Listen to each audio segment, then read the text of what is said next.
Joy Ickpeman's life has been tossed away like market tomatoes that had spoiled overnight by Frederick. Broke and swimming in debt, she arrives at Williams Global Corporation in a second-hand skirt and blouse with heels filed down to the ground. As she enters the freezing lobby, she is surrounded by fresh blood graduates in shining suits who mock her appearance, but Joy holds her head high because the survival of Raymond and Courage depends on this day. If you're just tuning into this channel, please subscribe, give this video a thumbs up, and don't forget to share with your friends and family, and tell us where you're watching from in the comments section. The rainy season in Lagos didn't care about Joy Ickpeman's broken heart. It only cared about soaking the few clothes she had left in her Ghana must-go bag. Not long ago, Joy had walked with the pride of a woman who thought her home was a fortress. But Frederick, the man who had once promised her the stars and the moon, had traded her in like an old car for a newer model named Rachel. Without a shred of pity, he had thrown Joy and her two children, Raymond and Courage, out into the street like market tomatoes that had spoiled overnight. His parents had stood by, arms folded in cold silence, watching as their grandchildren were turned into wanderers. Joy became a ghost haunting the doorsteps of those she once called family. She squatted at her mother's house until the space felt too tight for their misery, then moved to her sister's, and eventually to a friend's couch. She felt like a refugee in her own city, always careful not to breathe too loud or stay too long. Every morning, she woke up with the same crushing weight in her chest, the realization that she was an orphan of both fate and love. Finally, she managed to scrape together enough for a one-room apartment that was little more than a storage unit with a door. There was no space for dreams here, only room for her iron bed and the echoes of her children's hunger. But even this tiny sanctuary was under siege. The rent had expired, the landlord's threats arrived like clockwork, and the school fees for Raymond and Courage remained a mountain she couldn't climb. Sitting on the edge of her bed, Joy wiped a stray tear and gripped her hands into fists. She was swimming in debt like a stubborn goat trapped in floodwater, but she refused to drown. She would find a way out, for the sake of the children Frederick had forgotten. The moment Joy Ickpeman pushed open the grand glass doors of Williams Global Corporation, a wave of air conditioning hit her face with the force of an ice block. It was colder than any second-hand fridge she had ever seen in the slums, a sharp, clinical chill that seemed designed to freeze the hope right out of her chest. She shivered, clutching her worn folder tighter, but she refused to let the cold defeat her destiny. As she walked across the polished marble floor, her heels, filed down almost to the ground, made a rhythmic hollow sound that echoed through the high-ceilinged lobby. She approached the reception desk where Juliet sat, filing her nails with a look of supreme boredom. When Joy announced she was there for the secretary interview, Juliet looked her up and down with a slow, judgmental gaze before handed her a small card. "Go and wait in the room with the others," she snapped, her voice like sandpaper. Entering the waiting room, Joy's confidence didn't just shake, it nearly shattered. The room was filled with fresh blood, young, vibrant graduates who looked like they had stepped straight out of a corporate catalog. There were girls in crisp chiffon blouses and boys in suits so sharp they could blind a person. Compared to them, Joy's second-hand skirt and blouse looked like they had been through a literal war. The whispers started almost immediately, sharp and stinging. "Who is this old woman?" one girl giggled, not even bothering to lower her voice. "She should be at home watching grandchildren, not dragging jobs with fresh blood like us." Joy heard every word, the insults burning worse than the cold AC, but she sat in the corner and stared straight ahead. Her heart beat like a trapped bird, but she reminded herself of Raymond and Courage waiting at home. She wasn't here for status, she was here for survival. The waiting room of Williams Global Corporation was a sea of pressed navy suits and expensive perfumes, but Joy Ickpeman felt like a stain on the marble floor. Around her, fresh blood graduates whispered behind manicured hands, their eyes darting mockingly toward her worn-out heels and second-hand blouse that Mama Peace had helped her iron. Just as the tension in the room became a physical weight, the heavy glass doors creaked open and a cleaning cart rattled in, pushed by an elderly woman who looked like she was carrying the weight of the world on her frail shoulders.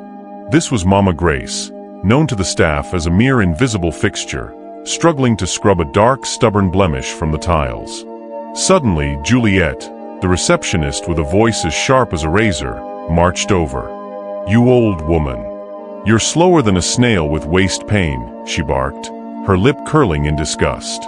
"If you can't do this job, go and sell groundnuts under the bridge." The other candidates shifted their chairs away, some even covering their noses as if poverty were contagious. But Joy, thinking of her own children, Raymond and Courage, and the many times she had felt discarded, couldn't remain a spectator to such cruelty. Ignoring the giggles of the younger girls, she stood up and walked toward the cart. "Mama, let me help you," Joy whispered, kneeling directly onto the cold floor. She reached into her bag for her small bottle of hand sanitizer, pouring the precious liquid onto the stain and scrubbing with the strength of a woman who had nothing left to lose. The room erupted in hushed snickers. "Look at her," one candidate jeered. "She's already practicing for her real career as a scrubber." Joy didn't look up. She simply focused on the stain until the floor sparkled, unaware that the old woman she was defending was memorizing every line of her kind face. By the time the wall clock in the lobby struck 4 p.m., the air in the waiting room had grown heavy with the scent of expensive perfumes and the sharp metallic tang of anxiety. Joy Ickpeman sat on the edge of her chair, her fingers nervously tracing the fraying hem of her second-hand skirt. One by one, the fresh blood graduates, those with the shining pointed heels and suits that could blind a person, had been called inside. Now the room was nearly empty, save for Joy and the humming of the air conditioning that felt colder than a second-hand fridge from Yaba. Summoning the last of her courage, Joy stood up, her filed-down heels making a faint clicking sound on the marble floor. She approached the high reception desk where Juliet sat. The receptionist didn't look up. She was too busy filing her nails, her face set in a mask of practiced indifference. "Excuse me, Ma," Joy whispered, her voice cracking slightly from hours of silence. "I have been here since morning, but my number hasn't been called yet." Juliet stopped filing, snapped her gum loudly, and finally looked Joy up and down with a gaze that felt like a bucket of ice water. She didn't check a list or look at a computer screen. "Is that so?" "Well, vacancy filled," Juliet snapped, her voice sharp like pepper. "We are done for today. Come back tomorrow." "But Ma," Joy pleaded, her heart skipping a beat as she thought of Raymond and Courage waiting at home. "I wasn't even interviewed. I've been waiting right there." Juliet leaned forward, her mouth twisting into a sneer. "Madam, I am not HR. I said the job is gone. Do you want to swallow me with interrogation? Move, let me do my job." Joy opened her mouth to argue, but the words died in her throat. She felt hot tears rise, but she swallowed them hard, refusing to give Juliet the satisfaction of seeing her break. She picked up her bag, her legs feeling like paper, and turned toward the grand glass doors that suddenly felt like the walls of a prison. As she walked out into the harsh evening sun, the door clicked shut behind her, sounding like the finality of a gavel. The following morning, Joy Ickpeman did not return to the corporate lobby with the hope of a desk and a computer. Instead, she stood before the towering glass of Williams Global Corporation with her heart heavy and her pride tucked away in her worn-out handbag. The cold rejection from Juliet, the receptionist who had looked through her as if she were made of transparent glass, still stung. Juliet had declared the vacancy filled without even glancing at Joy's credentials, her jaws moving rhythmically as she snapped her gum with practiced indifference. Joy had turned to leave, her legs feeling like wet paper, when she saw Mama Grace. The old woman was struggling to push a heavy cleaning cart that creaked under the weight of chemical buckets and wet mops. "My daughter, why are you leaving?" Mama Grace asked, her eyes filled with a strange, knowing calm. When Joy explained that the secretary Dream had died at the front desk, the old woman leaned in and whispered a suggestion that felt like a bucket of ice water. "If the big office door is locked, why not try the back door? They need cleaners." Joy froze. The thought of scrubbing floors after years of schooling felt like a sharp slap to her face. But then, the image of Raymond and Courage flashed before her eyes. She remembered their tears when they were driven out of school like stubborn goats, and the landlord's text message threatening to throw their meager belongings into the rain. With a trembling hand, Joy sat in the reception area and scribbled a new application, replacing executive secretary with cleaner. By the afternoon, the same HR department that had ignored her resume hired her to scrub the first-floor toilets. As she donned the oversized, scratchy uniform and gripped a plastic mop, Joy felt the sting of hot tears. She was no longer a candidate. She was a ghost in the hallway. Yet, as she plunged her hands into the soapy water, she whispered a vow to the empty stalls. "I am not going back to my yesterday. My children will eat." From secretary dreams to toilet reality, Joy Ickpeman began her mission. The locker room at Williams Global was a small, humid sanctuary tucked away from the freezing air and polished mahogany of the upper floors. It smelled of cheap detergent and the weary sighs of people the world chose not to see. Joy sat on a dented metal bench, her hands still stinging from the harsh chemicals she had used to scrub the first-floor toilets. Opposite her sat Mama Grace, looking every bit the exhausted 80-year-old cleaner in her wrinkled uniform. "You shouldn't have spoken to Mr. Rowland like that, my daughter," Mama Grace whispered, her eyes filled with a mixture of gratitude and fear. "Men like that have hearts of stone. He could make your life very difficult here." Joy didn't hesitate. She reached into her bag and pulled out a small loaf of Ajij bread and a wrap of roasted groundnuts she had bought with her last few naira. "Mama, I grew up as an orphan," Joy said firmly, her voice echoing with a strength that belied her tired frame. "If I don't stand up for what is right, who will? Mr. Rowland might have a supervisor's badge, but he doesn't have the right to treat you like a footmat." She tore the warm bread in half, handing the larger portion to the old woman. Mama Grace's hands trembled slightly as she took it, a soft smile touching her weathered face. Joy then produced a single bottle of cold Coke, popping the top with a familiar hiss that sounded like a celebration in the quiet room.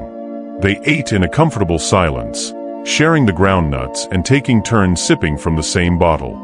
For a moment, the threats from Joy's landlord and the unpaid school fees for Raymond and Courage felt a world away. Between mouthfuls of bread, Joy cracked a joke about Juliet's long, parrot-like mouth and her mosquito-thin legs, making Mama Grace laugh so hard she nearly dropped the Coke.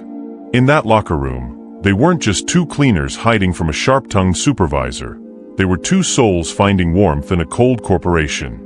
The atmosphere at Williams Global Corporation shifted from corporate cold to absolute terror the moment the first black SUV pulled into the driveway.